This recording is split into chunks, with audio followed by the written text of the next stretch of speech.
Donc voilà la démo de l'arrosage automatique.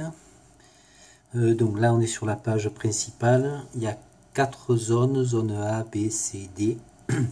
Sur la page principale, bon, on a la touche stop, la LED rouge est allumée, là par exemple par temps de pluie ou si ou l'hiver.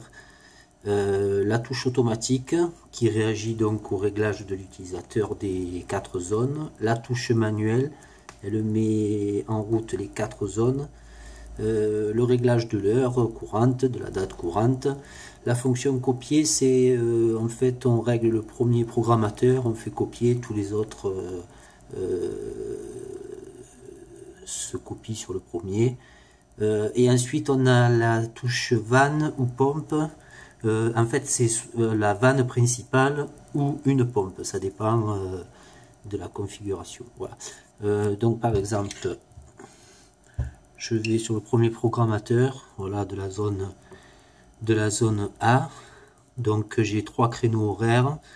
Je peux régler les jours d'activation. J'ai un autre mode, c'est je peux activer l'arrosage sur les jours pairs ou impairs avec les horaires de la page précédente. Voilà.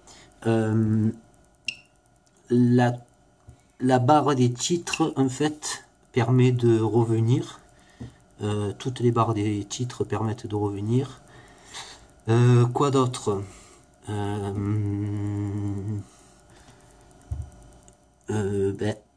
Par exemple, voilà, je fais là, c'est pour régler l'heure, donc là j'annule, là pour régler la date, voilà. Tiens, par exemple,